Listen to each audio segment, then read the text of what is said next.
Un gusto acompañarles el día de hoy. Vamos a hablar sobre el COVID-19, en específico sobre esa nueva cepa que se detectó la semana pasada en Venezuela. Ya mi invitada está allí, la doctora María Eugenia Landaeta. Vamos a hablar de la cepa brasilera de COVID-19.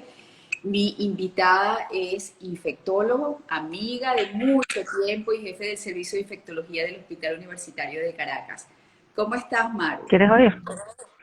Hola María Laura, siempre encantada de conversar contigo. Me alegra porque de inmediato me mandaste la invitación. Ha sido la primera vez que comienzo a conversar tan rápido con un invitado, cosa que me alegra y espero que la conexión de internet nos ayude. Sé que estás agotada. Les confieso que esta doctora, cuando yo le escribí en la tarde confirmando, puso quizás en duda la posibilidad de reunirnos porque sé que está trabajando duro, así que por eso que le agradezco que se haya guardado el cansancio en el bolsillo, porque eso fue lo que hizo, y haya sacado un poquitico de energía extra para, bueno, para conversar esta noche sobre un tema tan pertinente. Sí nos enfocamos en que la gente entienda lo importante de seguir en la onda de la prevención, porque volvemos a estar muy llenos de casos de COVID-19, según lo que me han comentado varios amigos médicos. Maru, buenas noches. Buenas noches, María Laura. Sí, hemos tenido muchísimo trabajo. Como ya tú misma has dicho, las clínicas y los hospitales están colapsados, no tenemos suficientes camas para atender los pacientes. Yo me atrevería a decir que esta oleada es peor que la anterior. Nos agarró, a pesar de que ya más o menos teníamos idea de qué era lo que venía, nos agarró desprevenido el número de casos, la avalancha de personas enfermas realmente nos ha sobrepasado y de verdad ha sido una experiencia muy difícil de manejar para nosotros, para todos los que manejamos este tipo de patología. Ahora, vamos a centrarnos en la complicación. ¿Por qué está resultando complejo? ¿Por el número de casos? ¿Porque vienen más complicados los casos? Cuéntanos qué es lo que está sucediendo. Bueno, fíjate, la verdad es que la impresión que nosotros tenemos es que sí están viniendo más complicados los casos. Las personas llegan en un estado de enfermedad mucho más avanzado, tienen mucho más fiebre alta, dolor intenso, sobre todo cefalea, dolor de cabeza y dolor lumbar, y tienen desaturaciones más profundas. Tenemos pacientes que todos sus pulmones están inflamados y estamos realmente muy sorprendidos porque el estado en que llegan los pacientes es mucho peor y a veces es muy difícil para controlar la enfermedad. Y hemos tenido realmente fallecimientos porque no hemos logrado controlarlos, ¿no? Todavía siguen siendo, digamos, más frecuentes los casos leves y moderados que los casos graves, pero sí creo que los casos graves están llegando mucho más graves que lo teníamos la vez anterior. ¿Por qué crees que se está presentando ese nivel de gravedad? ¿Porque la gente está consultando más tarde o esos síntomas de complicación están apareciendo más rápido que antes? No estoy segura, yo creo que para mí una sensación subjetiva de que sí están llegando más graves, posiblemente porque tratan de quedarse en sus casas el mayor tiempo posible antes de consultar, y cuando llegan ya están muy desaturados, la concentración de oxígeno en la sangre es muy baja y muy difícil verdaderamente de recuperarlo. Pero también yo he visto algunos pacientes que desde el principio, cuando llegan cuando consultan, no tienen tantos problemas respiratorios, sino problemas, por ejemplo, de fiebre muy alta, que antes no lo veíamos así, veíamos fiebre 38, 38 y medio, ahora estamos viendo fiebres de 40 grados centígrados con mucho escalofrío, dolor de cabeza muy intenso que no lo teníamos la vez anterior. el problema del olfato y del gusto ya no se presenta como se presentaba antes. O sea, es como un cambio completo en la sintomatología del paciente. Y yo creo, tengo la idea, o yo no sé si será verdad o mentira, pero a mí me parece que a partir del momento en que apareció la nueva cepa, estamos teniendo esos casos. Si eso se relaciona o no, habría que investigarlo, pero algo pasó con el virus, está mutando, es diferente, es otro virus o algo está sucediendo que ahora los pacientes están viniendo más graves. Ahora, ¿cuándo se empezó a observar el crecimiento de casos? ¿Ustedes estiman que tiene que ver con el acumulado de la flexibilización de diciembre con febrero? ¿Tiene que ver con los carnavales? ¿O que simplemente la gente ya está más relajada y le perdió miedo al virus, que quizás hacen más reuniones, salen más, están haciendo una vida normal sin tomar las medidas que el nuevo normal implica?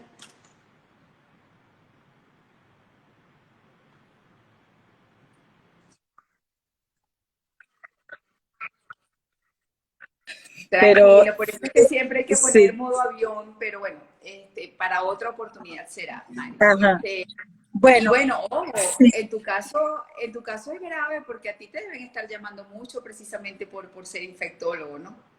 sí, constantemente estoy recibiendo llamadas telefónicas.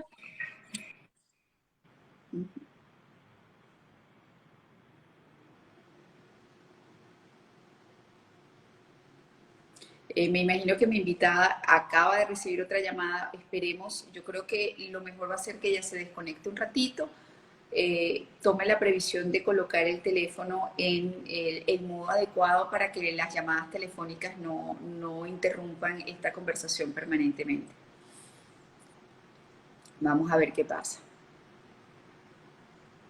Sí, eso fue lo que pasó.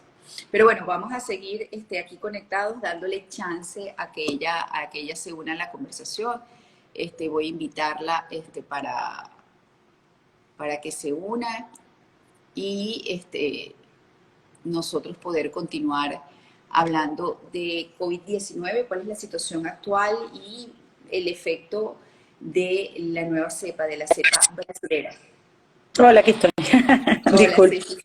No, Mira, no, yo lo que creo es que si había como más conciencia, digamos, al finales del año pasado, noviembre, diciembre, empezaron a bajar un poco el número de casos, pero en vista de las fiestas navideñas y las reuniones familiares y se relajaron un poco las medidas, las personas pensaron que ya habíamos pasado como lo peor de la epidemia y empezaron nuevamente a reunirse, a relajar las medidas de prevención y sobre todo pasó muy cercano lo que fue Navidad, lo que fue Carnaval y bueno, prácticamente hubo mucha flexibilización en el sentido de que todo estaba abierto, empezó la gente a salir y reunirse y ahora estamos viendo las consecuencias de eso porque ahora estamos viendo toneladas de pacientes enfermos, toda la familia completa. Tenemos, por ejemplo, familias donde uno de los familiares falleció, otra está intubado, dos están hospitalizados y así sucesivamente en una misma familia, 5 y 6 personas enfermas a la vez. Y eso, imagínate, eso ha creado como una sobrecarga sobre los sistemas de salud y ya nosotros que tenemos un sistema de salud bastante deteriorado y con tan poca capacidad, pues estamos sobrepasados. claro, claro. Algo importante que quiero que la audiencia sepa es que este encuentro, este live va a quedar grabado en mi IGTV. Si se está uniendo en este momento y está llegando tarde y quiere recuperar lo que no escuchó, número uno. Número dos, que pueden formular sus preguntas que con muchísimo gusto las vamos a responder en la medida de lo posible y por supuesto que el tiempo nos da para todos. A ver, María Eugenia, la gravedad pudiéramos decir que se está comenzando a notar, es decir, que ustedes están notando síntomas distintos, como tú bien lo mencionaste, estás hablando de niveles de fiebre más alta, de más miembros de la familia infectados. En cuanto al nivel de contagio, ¿ustedes pudieran inferir que es más contagiosa esta nueva cepa? Pues yo pienso que sí, porque en la primera oleada tú veías que en una familia había una persona enferma y después a la semana había otra, no se enfermaban todos los miembros de la familia. Es decir, había como una relación como de 1 a 1, algo así. Ahora no, ahora tú ves la familia completa enferma, todos a la vez, y ves algunos graves y otros relativamente no tan graves. Pero sí, por ejemplo, ves que hay una reunión familiar y a la semana ya tienes 10 personas enfermas. O sea, yo sí creo que hay un aumento de la contagiosidad del virus. Ok, ahora, con respecto a la reinfección, es decir, personas que tuvieron COVID, ¿pudieran reinfectarse con esta nueva variante? Es correcto, nosotros hemos visto y hemos constatado que las personas han tenido reinfecciones porque tuvieron una infección el año pasado, como decir en agosto, septiembre, con PCR positivo y todos los síntomas y se recuperaron y todo, y nuevamente ahorita en febrero o marzo presentan nuevamente los síntomas, los nuevos síntomas, y cuando tú repites los exámenes, la PCR y todo eso, te vuelven a salir positivos. Entonces ya tú diagnosticas la reinfección. No ha sido tan frecuente, pero sí hemos visto algunos casos, digamos, significativos, pues. Claro. Ahora, el hecho de haber pasado por el COVID no implica quizás que, aunque sea esa reinfección, les dé un poquito más leve en cuanto a manifestaciones y en cuanto a gravedad. Bueno, eso lo dice la literatura, pues cuando tú revisas los estudios dicen que las reinfecciones siempre son un poco más leves que el episodio anterior, y realmente lo que nosotros hemos visto es que las personas que tienen reinfecciones realmente lo que tienen es síntomas gripales, un poco de fiebre. No hemos visto esas complicaciones como en las personas que tienen su primera infección. Eso pudiera ser una observación, como digo yo, porque nosotros no hemos hecho los números, no hemos hecho los cálculos con relación a eso, pero sí es una observación que hemos visto que las personas que tienen reinfección, a pesar de que tienen síntomas, no son síntomas tan graves. Claro. Ahora vamos a hablar de cómo los están abordando terapéuticamente, o sea, que dentro de las medidas y herramientas que se puedan tener dentro de lo que es el sistema de salud público, ¿qué es lo que se hace cuando llegan estos pacientes a los centros asistenciales? Bueno, lo primero que tenemos que hacer es catalogar el paciente. Primero tenemos que ver si la infección es una infección leve, si es moderada, si es severa o si es crítica. Leve sería el paciente que tiene solamente fiebre, malestar general, dolor muscular, que no tiene, digamos, ninguna complicación. Moderada sería el paciente que empieza a tener tos y un poco de dificultad para respirar, pero que, bueno, se mejora más o menos rápidamente con las medidas que nosotros le ponemos. Severo es el paciente que tiene que hospitalizarse y colocarse oxígeno, colocarse máscaras de oxígeno, cánulas de alto flujo o alguna cuestión de soporte de oxígeno. Y crítico es el paciente que tiene que pasar a terapia intensiva y que tienes que intubar. Cada una de esas categorías tiene un tratamiento. Por ejemplo, la infección leve solamente es acetaminofén y líquidos, no tienes que mandarle nada. De la gente de tomar ivermectina y de tomar citromicina y levofloxacina y todas esas cosas, eso no existe. Nosotros nos guiamos por las guías de la Sociedad Venezolana de Infectología, que están hechas junto con la Organización Mundial de la Salud, Panamericana de Salud y los CDC, y toda la experiencia que hemos ido reuniendo con los estudios que se han ido publicando. Después, la enfermedad moderada es aquella donde el paciente tiene un poco de tos, tiene un poco de afectación pulmonar, pero que no necesita oxígeno. Entonces, en ese caso, le ponemos un poco de esteroides inhalados, mucha hidratación y de resto, bueno, el manejo del dolor y de la fiebre. En el paciente con oxígeno, por supuesto, le tenemos que poner sus máscaras de oxígeno y todo su soporte de oxígeno. Le ponemos los esteroides intravenosos y le ponemos anticoagulantes, como las heparinas de bajo peso molecular, que sirven para evitar las trombosis que se producen en esos pacientes. Y después, en el paciente crítico, por supuesto, todo el soporte vital de una terapia intensiva, intubación, ventilación mecánica y todo. Hay algunos medicamentos específicos que a veces entran y a veces salen de las guías.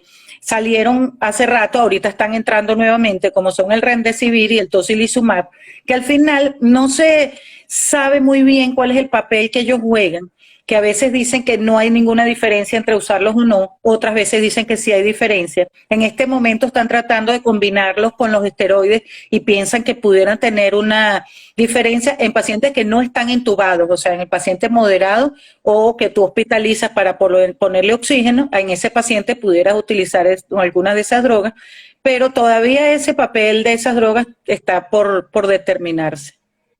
Ok, aquí preguntan, ¿qué tiempo de inmunidad tengo luego de haberme dado COVID? Eso es otro de los temas que todavía no se ha dilucidado bien. Hay algunos estudios que dicen 4 meses, otros que dicen 6 meses, otros dicen que hay personas que crean inmunidad y otras que no. Y por eso es que se recomienda que las personas, aunque hayan tenido infección por COVID, que se vacunen cuando la vacuna esté disponible y que se protejan a pesar de haber tenido la infección, primero por la posibilidad de reinfección y segundo por la posibilidad de no haber creado inmunidad. Si tuvo la infección o no suficiente para evitar la reinfección. Entiendo. Ahora, también preguntan por acá, ¿la vacuna me cubre para esta variante? Y si no me cubre, ¿sería asintomático? Fíjate, si la vacuna cubre contra esta variante, cubre contra la variante británica, contra la variante californiana, o sea, la vacuna pareciera, sobre todo las que han probado, como son las de Pfizer y Moderna y todo eso, sí han resultado efectivas contra estas cepas nuevas. Nosotros nos estamos vacunando con la vacuna Sputnik, que pareciera que sí tiene buena eficacia para esta cepa, sin embargo todavía se está probando. Y bueno, después vendrán las otras vacunas como la China y como la Sinopharm y como AstraZeneca. AstraZeneca es muy parecida a la Sputnik, tienen la misma tecnología, así que debería ser más o menos igual. Y de todas maneras, yo creo que sí nosotros nos tenemos que poner la vacuna porque en el caso que el virus mute tanto, que haya que crear una vacuna nueva, a lo mejor va a pasar como la vacuna de influenza, que la tenemos que colocar todos los años porque la variación del virus es tan importante que ya la vacuna no sirve contra el virus del año anterior, sino que habría que vacunarse una vez al año con el virus que esté circulando en el momento. Bueno, creo que todo apunta hacia allá. Yo también, sí. Nosotros tenemos esa idea. Por acá, Juanita Piso Figuera, ¿las personas que sufrimos de alergias crónicas podemos vacunarnos? Nos podemos vacunar, pero no con la vacuna de Pfizer, que es la que ha demostrado que cuando las personas son muy alérgicas pueden tener reacciones alérgicas con esa vacuna, severas como choque anafiláctico, etcétera. Entonces esas vacunas, esas personas no deben vacunarse contra esas vacunas. Pero yo no estoy segura de, por ejemplo, la Sputnik, que es otro tipo de tecnología, yo creo que no tiene esa contraindicación. Yo creo que se puede vacunar. Nat 0672 dice, en el caso de los adolescentes es igual, no sé si se refiere a la severidad de la cepa, del efecto y por supuesto de los síntomas que genera la nueva cepa. ¿En los adolescentes? Sí, eso creo que es lo que está preguntando, porque dice, en el caso de los adolescentes es igual, y como veníamos hablando de cómo se manifiesta la cepa brasilera en comparación a la cepa de la anterior ola. Fíjate, realmente nosotros vemos pocos adolescentes, porque los niños y los adolescentes en general tienen infecciones leves. Entonces muchas veces esos pacientes pasan con dolor de cabeza, un poco de diarrea, un poco de tos, dolor de garganta y se curan espontáneamente. Entonces pocas veces esos pacientes son traídos a la consulta. Yo realmente nunca he visto un paciente menor de 20 años complicado. Hasta ahora, digamos, en la experiencia, corta experiencia que hemos tenido, pero la mayoría de los pacientes hemos tenido algunos pacientes entre 20 y 40 y la mayoría son como de 40 a 60 más o menos. Es como el promedio de pacientes que estamos viendo complicado. MTMG 1973 pregunta, buenas noches doctora, hace años me dio una trombosis, quedé afectada y uso medias de compresión. ¿Puedo considerarme de alto riesgo? Bueno, es difícil decirlo.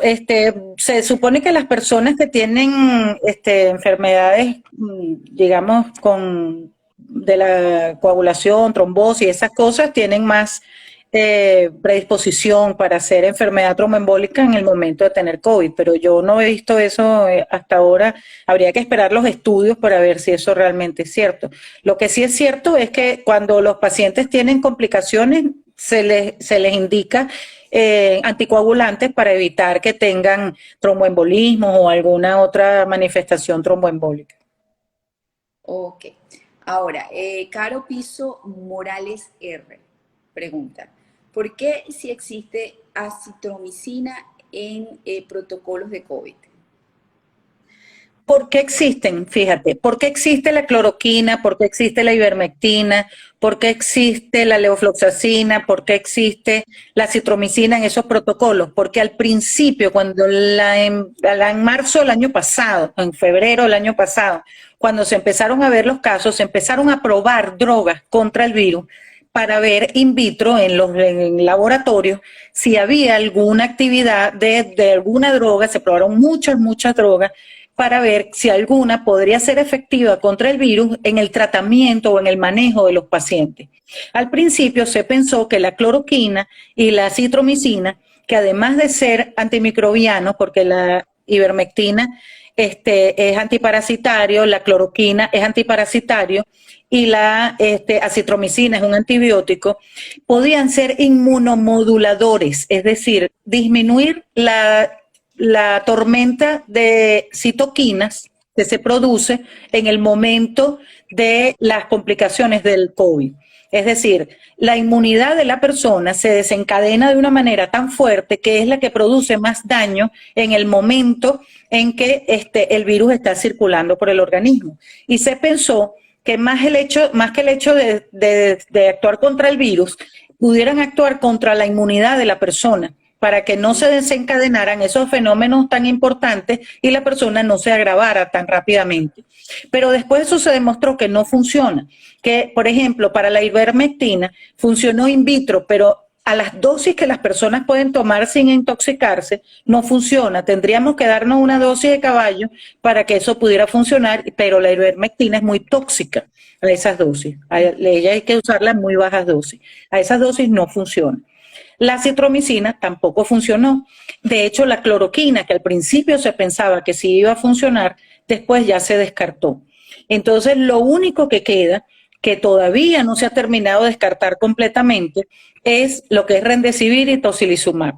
Y hay algunos otros anticuerpos monoclonales que se están probando que pareciera que pudieran tener algún efecto, pero todavía no están listos para empezar a utilizarse. Pero definitivamente todas esas cosas que empezaron a decir que sí, acitromicina, ivermectina, cloroquina, levofloxacina, vitamina C, zinc, yo no sé qué cosa, eso es lo que hacen es provocarle gastritis a los pacientes y hacerlos gastar un montón de dinero y retardar la consulta al médico. Entonces, eso no se recomienda en este momento. Claro, claro. Aquí preguntan, ¿es confiable la vacuna que está llegando al país? Bueno, están llegando dos, la china y la rusa, ¿no? La rusa, se hizo una tercera fase de la vacuna rusa aquí en Venezuela con investigadores venezolanos muy serios, muy confiables, y se encontró que sí había una eficacia como la que aparecía en los estudios. Salió el estudio en Lancet, que es una revista muy importante desde el punto de vista científico, es decir, que parece muy confiable, 91% de eficacia después de la primera dosis, 95% después de la segunda, y el perfil de seguridad es bastante bueno. Siempre las vacunas producen un poquito de malestar, un poquito de fiebrecita, un poquito de dolor de cabeza, pero eso dura menos de 24 horas. Y en la experiencia que estamos teniendo en este momento con la primera dosis, realmente es muy pocas las personas que tienen esos efectos adversos y siempre son efectos leves que pasan rápidamente. La Sinopharm tiene un poco menos de eficacia, dicen que llega como a 79%. Sin embargo, no es malo, en el sentido de que una vacuna que tiene 80% de eficacia es una vacuna que vale la pena utilizar. Y a lo mejor al gobierno venezolano le facilita mucho más traer esa vacuna que traer otras. Aunque tengo entendido que pudiéramos entrar en el sistema COVAX, que el sistema COVAX traería las de AstraZeneca y a lo mejor alguna otra, y así con eso ayudaríamos. De todas maneras, el número de vacunas que está llegando en este momento, por supuesto, todavía no es suficiente, ni siquiera para todo el personal de salud. Estamos tratando de completar el número de personas, de personal de salud que esté vacunado, porque todavía falta bastante gente, y después de ahí entonces saltaríamos a población general, sobre todo primero personas de más de 60 años, y después progresivamente ir incluyendo los grupos de personas hasta que logremos por lo menos un 60% de personas vacunadas, que es lo que nos daría lo que se llama la inmunidad de rebaño, pues para disminuir, como están ahorita en Israel, por ejemplo, que ya se ve que disminuyeron el número de casos nuevos, porque claro, es un país pequeño, pusieron todas las dosis que pudieron y ya ven una disminución en el número de casos. Bueno, de hecho ya ellos están o consideran que están tan avanzados con este tema que están reabriendo sitios nocturnos y restaurantes, eso sí, mostrando tu carnet de vacunado, De la puedes acceder vacunación. perfectamente, sí. Y esta mañana entrevisté a un doctor chileno que es secretario del Colegio de Médicos del país y me comenta que ellos, bueno, tienen, de hecho, la noticia es que es el país del mundo que con mayor velocidad está colocando vacunas y están colocando en este momento unas 300 y pico mil de vacunas diarias, diarias. Imagínense, Y la meta a nosotros ni siquiera es, nos han llegado 300.000 a Venezuela. exacto. Y aspiran llegar a 500. De hecho, tengo la entrevista y seguramente al terminar la conversación te la mando para que escuches. Excelente. Además de lo bonito que es escuchar que ellos ya venían con un sistema de vacunación muy robusto desde hace mucho tiempo. Por ejemplo, ellos ya ponían como algo fijo la vacuna de la gripe, imagínate tú, anualmente. Muy bien. Entonces es por eso que ellos previeron el tema y los encargados del sector salud desde el país a nivel político, ellos negociaron y por eso tienen ese volumen de vacunas. Cuando estaban apenas en proceso de investigación y fabricación, negociaron con los distintos laboratorios una cantidad de dosis que les permite estar adelante en el reclamo de las dosis que ellos ya previamente habían comprado. Eso es excelente. Todos los países deberíamos tener ese tipo de sistema de salud. Correcto. Tendríamos Sin mucho menos embargo, problemas. acabo de leer una noticia que eso no lo había leído, lástima que cuando conversé con él no se lo pude preguntar, pero están cuestionando todavía lo elevado que están los números a nivel de contagios, porque pareciera que allá la gente es muy rebelde para seguir normas, para mantener el distanciamiento, para ponerse tapaboca. Yo creo que a lo mejor es por eso que ellos, sabiendo cómo se comporta la población, decidieron Están vacunar. tratando de vacunar masivamente, claro. Bueno, eso también sucede en países europeos y en los Estados Unidos, donde la libertad significa que si yo me quiero enfermar y morirme, ese es mi problema y nadie me lo puede Pero el impedir. problema es que tú te enfermas y enfermas a otros. Ese A es tu el tema. familia, exactamente. Enfermas a otras Sí, personas que están amigos, a tu alrededor. conocidos, relacionados. Aquí pregunta Caro Piso Morales R. ¿La diabetes tipo 1 en población joven entre 20 y 40 años es de riesgo o es población regular? Mira, la diabetes es población de riesgo. Nosotros hemos visto que en esta epidemia que las personas que son más afectadas son las personas que tienen sobrepeso, los diabéticos y las personas que tienen hipertensión arterial. Son la mayoría de las personas que tienen este riesgo de complicarse. Y por supuesto personas que tienen patologías pulmonares previas, como pacientes con enfermedad pulmonar crónica. No los asmáticos, no hemos visto que los asmáticos sean más riesgosos que otros, pero sí fumadores. Los fumadores son muy riesgosos para enfermedad severa. Ok. MTMG 1973 pregunta, si una persona tuvo contacto con alguien con COVID, ¿en cuántos días se manifiestan los síntomas? 7 a 14 días, más o menos. Ok. Bueno, yo tengo un amigo que, tuvo contacto con una persona con COVID un lunes. Ya el jueves estaba comenzando a manifestar síntomas y el viernes ya tenía la prueba positiva. Claro, fíjate, esos son promedios. Los promedios son 7 a 14, pero hemos visto personas con 3 días y hemos visto personas con 21 días, por decirte algo. Pero no es como lo más común. Lo más común es como de 7 a 14. Y sobre todo también depende del inóculo. Si es un inóculo, o sea, una cantidad de virus muy grande, por ejemplo, que estemos hablando con personas sin mascarilla a una distancia cercana, el periodo de incubación es más corto, la carga viral es mucho mayor y la severidad de la infección es mayor. En cambio, las personas que andan bien con su mascarilla colocada, que no se andan tocando la cara cuando tienen la mascarilla puesta y que se lavan sus manos y que practican sobre todo el distanciamiento social, si se enferman son casi siempre infecciones leves y pasan rápidamente. Y es la importancia de usar la mascarilla, del distanciamiento, de guardar todas las normas, que el riesgo es menor desde todo punto de vista. A lo mejor no es necesario, no necesariamente va a implicar que no te dé, pero si te da, te va a dar mucho más suave. Eso es lo que dicen absolutamente todos los especialistas que he entrevistado. Ahora, preguntan aquí, Nancita 50, ¿las personas vacunadas deben seguir con las medidas de seguridad? Sí, deben seguir con las medidas de seguridad por varias razones.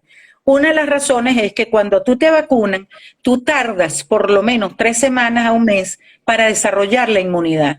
Además, tienes que ponerte las 2 dosis. Es decir, te pones una dosis, dentro de 3 semanas te pones la segunda dosis y después tardas 3 semanas más en desarrollar la inmunidad.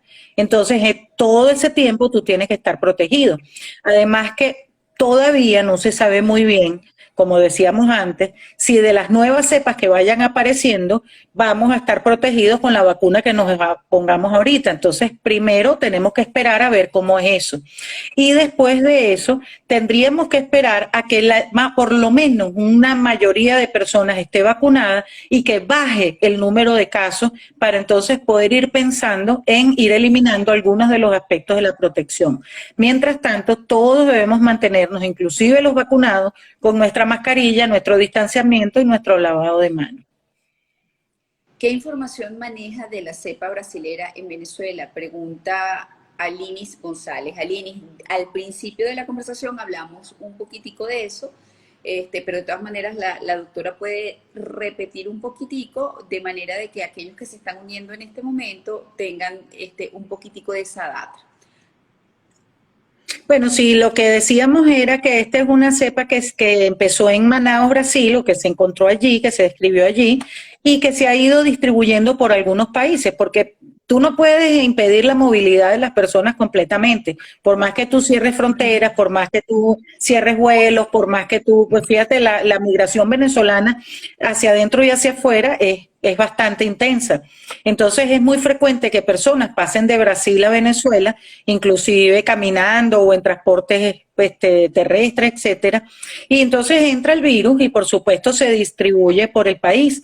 En este momento se han encontrado unos pocos casos y eso tiene que ver con el número de diagnósticos que se hacen. Es decir, si tú haces PCR a muchas personas, tienes más probabilidad de encontrar la cepa. Si lo haces a pocas personas, disminuye la probabilidad.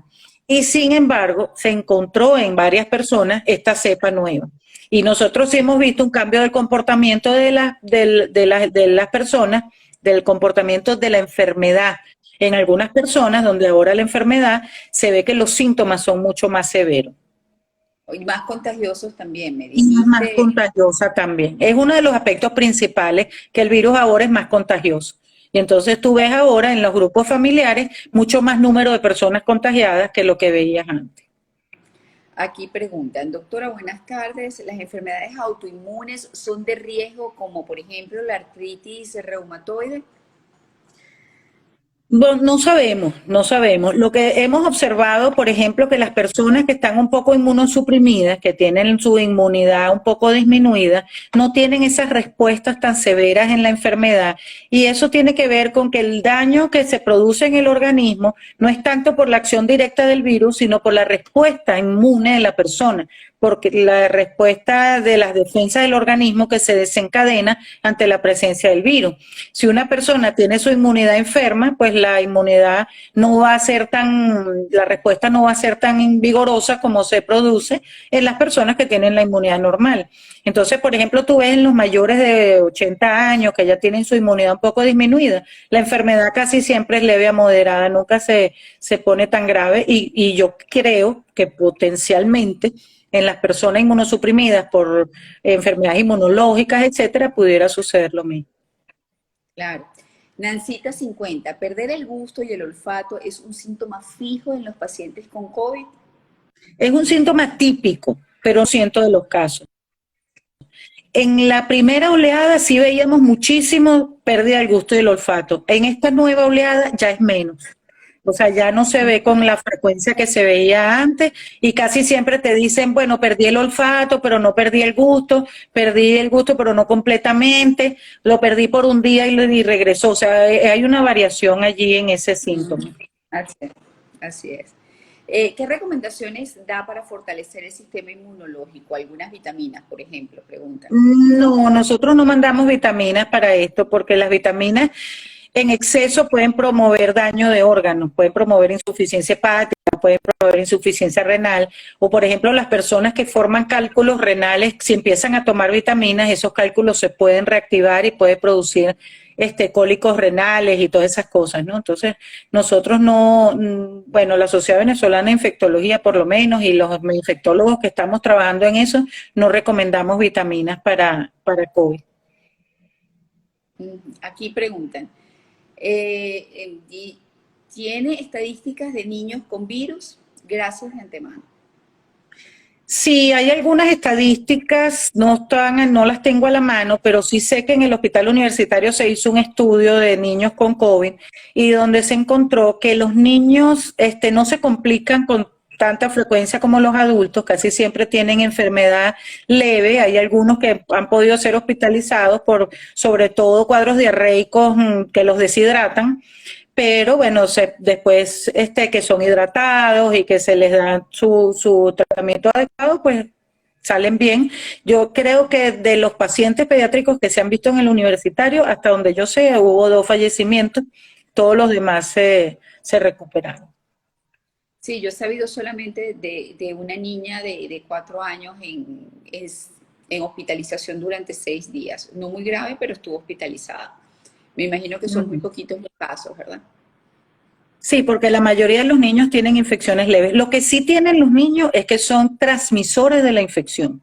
O sea, transmiten eso a toda su familia. Son lo que se llama hipertransmisores. Transmiten mucho más eficientemente que los adultos. Ok. Aquí preguntan, ¿una persona embarazada debe vacunarse? Perdón, disculpa. Una persona embarazada, o sea, una mujer embarazada, ¿debe vacunarse?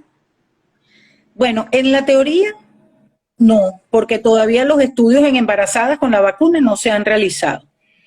Pero en la práctica, cuando una mujer se ha vacunado y después descubre que está embarazada, por ejemplo, no le ha pasado nada. O sea, el embarazo ha transcurrido normalmente. Entonces, posiblemente si se logran terminar los estudios o si se ve cómo es que realmente no causa ningún efecto en el bebé ni en la madre, pues se recomendará que sí se vacune. Aquí comentan, Matica Food dice, aquí en el Reino Unido llevan el 50% de la población vacunada. Quisiéramos estar allá. Claro, imagínate, ojalá que nosotros pudiéramos llegar a un número así como ese, sería ideal realmente. Sí, MTMG, que ha participado bastante, dice, doctora, en los pacientes con COVID no se ha observado sangramiento a nivel de la nariz. Mira, en los pacientes con COVID se han observado muchas complicaciones tromboembólicas, pero sangrado no he visto yo. He visto un paciente que sangró por el estómago, pero porque empezó a tomar esteroides, antibióticos, antiinflamatorios, vitaminas, tomaba como 15 medicinas para el COVID y se le perforó una úlcera y sangró. Pero yo no he visto, realmente a veces las plaquetas bajan un poco, pero no bajan tanto como en dengue. Bajan como a 150, 110, pero menos de 100 no hemos visto prácticamente. Y así sangrados por COVID no. Ok. Nos saludan desde España, Edu Pinero 87. Aquí pregunta Marleni GB, ¿qué hacer cuando no se presentan síntomas aunque haya habido contacto estrecho? Sí, nosotros hemos visto algunos pacientes que tienen contacto estrecho y después tú les realizas las pruebas y les aparecen positivas Y piensa uno que tuvieron una infección asintomática, o tuvieron pocos síntomas y no se dieron cuenta. A veces te dice, bueno, sí, yo tuve como una moquera, tuve como un dolorcito de cabeza, no me di bien cuenta, te sale la prueba positiva o no tuvo ningún síntoma. Ese es como el estado ideal, digo yo, como una vacunación natural, pero uno no sabe a quiénes les va a suceder eso y a quiénes les va a dar la infección grave, así que yo no lo recomiendo como medida terapéutica. Bueno, yo conozco a una familia de 4 miembros, papá, mamá, hijo, hija. A él le dio severo, estuvo en el universitario, hospitalizado algunos días, y a ninguno de los tres, es decir, a mamá y a los 2 hijos les dio. Pero yo me imagino que asintomáticos tuvieron que estar porque le estuvo severo, y no es que estuvo muy aislado que se diga dentro de esa casa. No, posiblemente tuvieron infección asintomática o leve y no se dieron cuenta de los síntomas y a lo mejor sí tuvieron su infección y se les pudiera hacer una prueba a ver si está positivo. Pero es así, la mayoría de las personas tienen infecciones leves y afortunadamente. Lo que pasa es que, por supuesto, cuando tú tienes 100 personas enfermas y se te enferman 5, no es lo mismo cuando tienes 1 millón de personas enfermas y se te enferman 50.000. Claro, claro. Aquí te felicitan, dicen el gerente de mercadeo Intervi, dice, excelente profesional la doctora Landaeta, de las mejores de este país. Acá Schneider Wilches dice, hola, saludos desde Bogotá, Colombia. Mayra Dalvano, excelente información. Si nos colocamos la vacuna rusa, ¿estamos protegidos de la cepa brasilera? Pregunta gerente de mercadeo Sí, Intervi. estamos protegidos. Aparentemente Ok. sí estamos. Cocina 44, ¿se puede tener el virus y no darnos cuenta? Estábamos hablando de eso. Precisamente, Sí, se sí. puede. Sí. Carmen 007777, si es verdad, yo tengo artritis reumatoide, estoy en España y fui asintomática. Me imagino que ¿Ven? eso Porque tiene la que ver con... mayoría de las personas tienen infección leve o asintomática, entonces está bien. Ajá. Noris 719. Y si los niños sufren de síndrome bronquial obstructivo, me imagino su riesgo, pues, ante el COVID-19 es lo que está preguntando esta seguidora. Oye, se me corta un poquito, esa última pregunta no te la entendí bien. Ok, vuelvo. Noris 719 dice, ¿y si los niños sufren de síndrome bronquial obstructivo, qué tan vulnerables son ante el COVID-19? Bueno, en teoría todas las personas que tienen enfermedad pulmonar previa son más susceptibles de tener complicaciones por COVID, pero enfermedades así en particular no te lo sé decir y sobre todo en niños, porque primero yo soy infectólogo de adultos y más me dedico a la parte de los adultos, pero los niños que yo he visto, digamos, en el servicio de allí de infectología pediátrica, la mayoría de ellos, inclusive los que tienen enfermedades de base, pues tienen infecciones realmente leves a moderadas. Ok, Quince Yusmari, es seguidor o seguidora. Buenas noches. ¿Una paciente con apnea obstructiva puede vacunarse? Es un paciente de EPOC.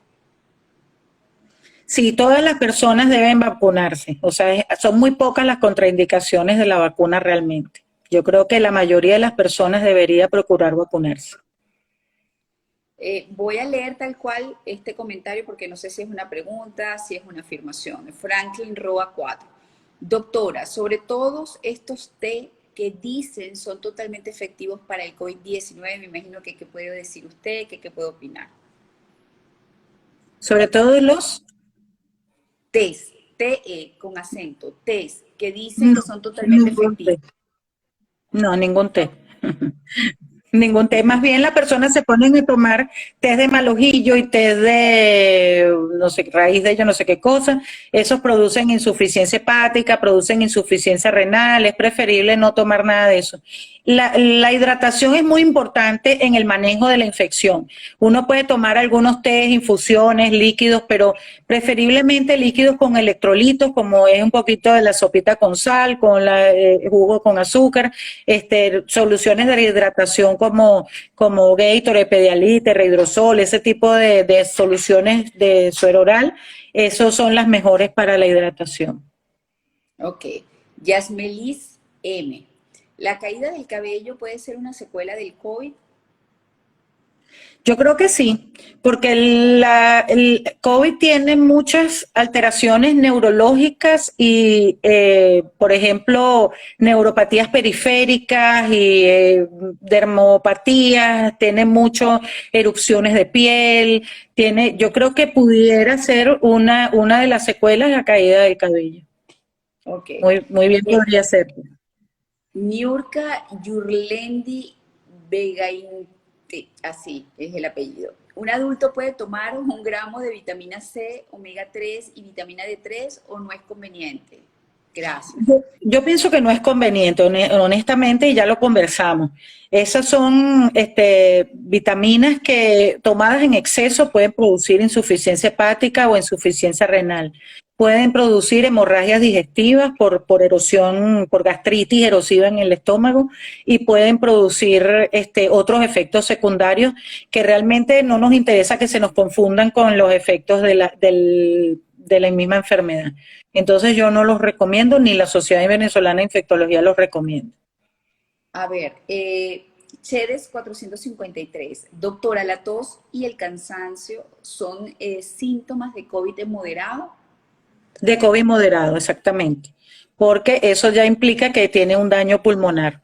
Y entonces esos son pacientes que sí tienen que ser evaluados por un médico, se les deben hacer imágenes que puede ser radiografía o mejor que eso, tomografía de tórax, y se deben entonces comenzar tratamientos con esteroides y con otros tipos de drogas. Ajá. ¿Hay alguna forma de saber después de un tiempo si los síntomas que padeciste fueron de COVID? Bueno, yo calculo que si tú padeciste unos síntomas y luego te apareció una prueba positiva, yo creo que debería ser COVID, si te lograste hacer la prueba, porque hoy en día cada vez es más complicado hacerse una prueba de COVID. Y entonces nosotros lo que estamos tratando es de correlacionar los síntomas como con patrones de enfermedad que nos ayuden o con patrones radiológicos, por ejemplo.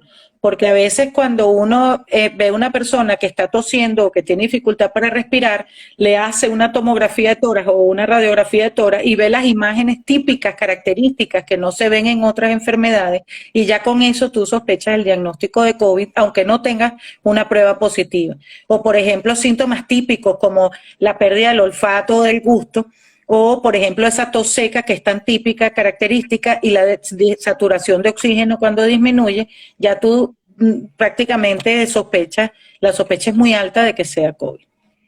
Sí, lo que yo creo que esta persona está preguntando es que a lo mejor tuvo, lo pasó y después de 4 meses quiere saber si eso que ella cree que pudo haber sido COVID en efecto lo es.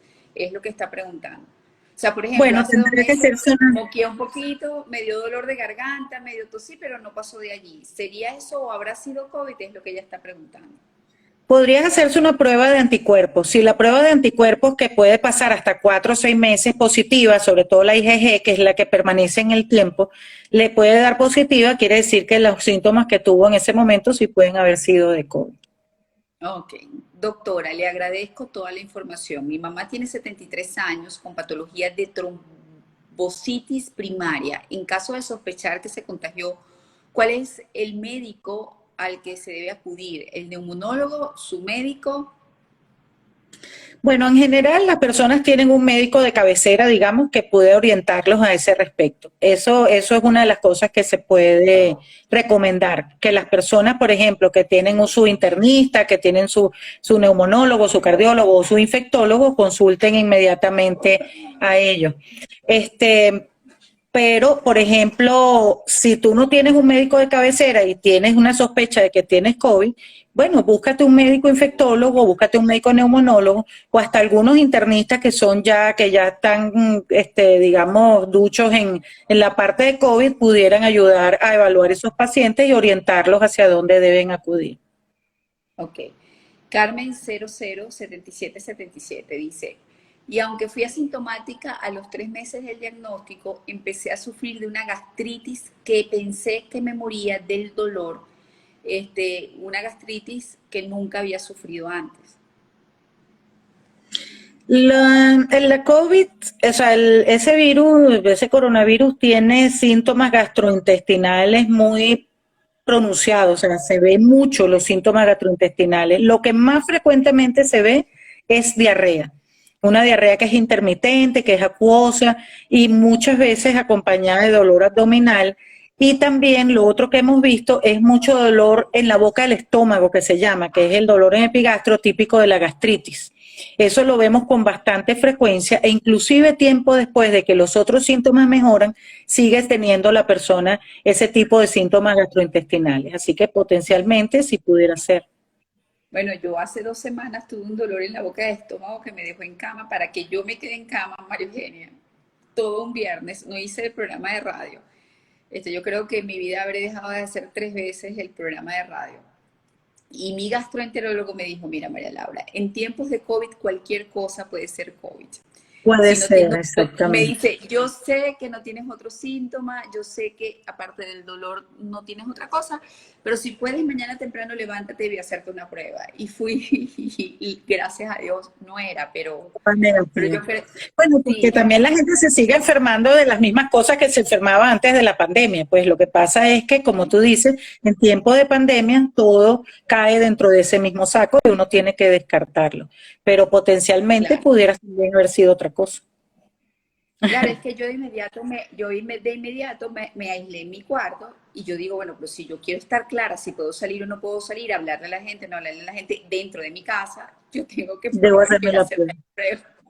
Y eso Sí, fue lo que lo que pasa es que hice. cada vez está más difícil, ¿oíste? Por ejemplo, en este momento no se está haciendo PCR, por lo menos en Caracas no hay ningún sitio donde tú consigas un Sí, PCR en público. En privado sí se consigue en algunos sitios, están bastante llenos de gente, pero yo creo que están restringiendo el número de pruebas que se pueden hacer, claro, están claro, yo te puedo tratando de hacer eso disminuir porque los hace, números a como de lugar.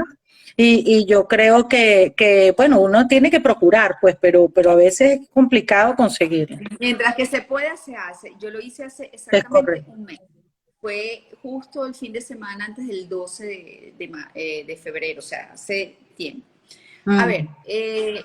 pido mucho por Venezuela porque aquí en Estados Unidos con cantidad de equipos y hospitales han fallecido como 500.000 personas. Bueno, todos lo hacemos. Aquí, doctora, a mi sobrina le dio dengue, le hicieron la PCR y salió positiva. ¿Por cuánto tiempo ella estará inmune? Gracias. Mira, si le dio dengue, la prueba de que le dio positiva fue la de COVID. Quiere decir que no era Es dengue, que que era COVID. Hay una no cosa que sé. se confundió con dengue durante el tiempo, hubo un tiempo como a finales del año pasado que empezamos nosotros en broma a llamar COVID dengue, que era como una especie de síntomas de dengue, pero que al final terminaban teniendo prueba de COVID positiva, que yo creo que es una variante de la misma enfermedad, pero que como estábamos justamente en épocas de lluvias y en épocas de mosquitos y en épocas y además se veían que esas personas les bajaban bastante las plaquetas y tenían la erupción típica del dengue, pero al final tenían ambas pruebas positivas, entonces sería un problema de reacción cruzada. A veces pensábamos que era porque los anticuerpos podían estar ante las dos enfermedades, o que tuvieron las dos, también puede haber sido que en una época de epidemia de dengue y epidemia de COVID, algunas personas pudieran haber padecido ambas enfermedades. Pero también vimos que como que se solapaban un poco los síntomas y eso nos confundió bastante tiempo. Ok. Franca RL69. Buenas noches. ¿Qué opina de la colchicina en el tratamiento para COVID? Qué pregunta tan interesante. Nosotros también nos estamos haciendo esa pregunta, porque la colchicina es un inmunomodulador también y que sirve mucho para los pacientes con problemas articulares es como también un antiinflamatorio en cierta forma. Y hemos visto muchos pacientes que tienen problemas de inflamación de las membranas serosas, como del corazón, por ejemplo, lo que se llama pericarditis. Y en esos pacientes hemos usado colchicina con buen resultado, entre comillas, buen resultado, porque acuérdate que eso no son estudios ni son controlados, simplemente nosotros vamos viendo la evolución del paciente y vemos que evoluciona bien. Ahora, ¿para qué sirve la colchicina verdaderamente? Queda como en el mismo saco del remdesivir y del tocilizumab, donde nosotros pensamos que lo estamos haciendo bien, porque el paciente está recibiendo la colchicina, pero que al final no sabemos si era porque el paciente iba a evolucionar bien o porque la colchicina le está haciendo efecto. Ahorita están saliendo algunos estudios de colchicina que medio hablan del asunto y pareciera que hay algunos pacientes que pueden tener buenos resultados. Ok. ¿Los alérgicos asmáticos pueden vacunarse? No con la vacuna de Pfizer, los alérgicos, los asmáticos sí. Y con la Sputnik sí creo que se pueden vacunar ambos. ¿Cuál sería el tratamiento si se es asintomático? Ninguno. Si no tiene síntomas y el tratamiento es sintomático, ¿para qué va a tomar tratamiento? Hay unos esquemas del Ministerio de Salud que salieron en marzo del año pasado y después nunca nadie los actualizó, donde dice que esos pacientes deben tomar cloroquina y acitromicina y todas esas cosas, pero que nosotros por supuesto no estamos de acuerdo con nada de eso porque los estudios demuestran que no tienen ningún efecto. A mí me parece que es un gasto innecesario de dinero y de efectos adversos y de un medicamento que se puede usar mejor en otras patologías. Ajá. ¿Cuál debería ser el tratamiento, pregunta, más recomendable cuando empiezan a aparecer los signos de manera leve? Esta es otra pregunta parecida, pero ahí vamos. Sintomático. Si usted tiene fiebre, tome acetaminofén. Si tiene dolor, tome ibuprofeno. Tome mucho líquido, que eso es lo más importante, porque lo que hace sentir peor a las personas es la deshidratación. Y espere a ver si le aparece algún otro síntoma. Si empieza a tener tos, a veces mandamos una bombita de asma que se llama budesonida, que es como un esteroide tópico para la parte bronquial y eso que pudiera funcionar en ese aspecto. Y después, cuando ya empiezan los síntomas severos, ya es otro tema. Puedo cantar. Carla Piso Moreno H dice, ¿cuánto tiempo debo esperar para tener contacto de nuevo con una persona que está saliendo de ese cuadro para no contagiarme? Las personas son, eso sí se ha demostrado bien, que las personas son contagiosas hasta el día 10 a 14 más o menos. Entonces, ya después que una persona tiene más de 10 a 14 días que salió de la enfermedad, pues ya puedes tener contacto, no hay problema. Pueden empezar a trabajar inclusive y todo normal. Ajá. ¿Paciente recién operada de histerectomía puede vacunarse? Preferiblemente debe vacunarse. ¿El tomar omega 3, 6, 9 sirve para fortalecer el sistema inmune y estar mejor preparados para combatir el COVID-19? Eso ya lo comentamos, no tiene ningún efecto para prepararse contra el COVID. Buenas noches, si tuvimos COVID-19, ¿nos podemos poner la vacuna? Esa es otra pregunta muy interesante, porque había una controversia entre si las personas que tuvieron la enfermedad, cuándo, se sabe que sí deben vacunarse, pero no se sabe cuándo es el mejor momento. Y lo que se ha llegado al consenso es que preferiblemente deban tener por lo menos más de un mes que hayan pasado de los síntomas para poder vacunarse. Ok, doctor, esta es la última pregunta porque se nos va a caer esta conversación. Juanita Piso Figuera, en caso de no tener un infectólogo cerca o conocido, ¿a quién o a dónde puedo llamar para tomar las primeras acciones contra la infección? Fíjate, hay algunas telemedicinas que funcionan. Hay una telemedicina que se llama SOS Telemedicina, que es de la Universidad Central. Ellos son muy buenos orientando a los pacientes y diciéndoles a dónde tienen que ir y todo eso. Y hay algunas otras telemedicinas que digamos, se promocionan. Yo realmente no las conozco muy bien, pero pareciera que funcionan. Y cualquier médico que debería saber cómo orientar a una persona. Es decir, si usted va a un médico, va para una emergencia, va para un sitio donde haya médico, ese médico debería poder saber orientarlo hacia dónde usted tiene que ir. Bueno, yo siempre digo que usted debe buscar un médico que sepa que ha tratado muchos casos de COVID porque seguro mayor experiencia va a tener. Muchísimas gracias, María Eugenia. Como siempre, tenemos tantos años conociéndonos, desde el 2003 calculo yo, y siempre tan receptiva y tan amable para con A Tu Salud. Con eso se Bueno, nos el cayó la tiempo cita pasa. a las dos, pero no importa. Pero lo hemos disfrutado, para que lo sepan. Sí, seguro, seguro. Un abrazo y gracias nuevamente por, a pesar del cansancio, regalarnos esta hora de orientación a través de la ventanita de @tusalud. No, un abrazo para ti, María Laura, siempre a tu orden. Dios te proteja, ya sé que tienes la primera dosis, vamos por la segunda. Es correcto. Ok, chao, hasta luego. Chao. Gracias a todos los que nos sintonizaron y nos acompañaron durante esta hora. Va a quedar el live guindado en la cuenta para que lo puedan disfrutar desde el principio.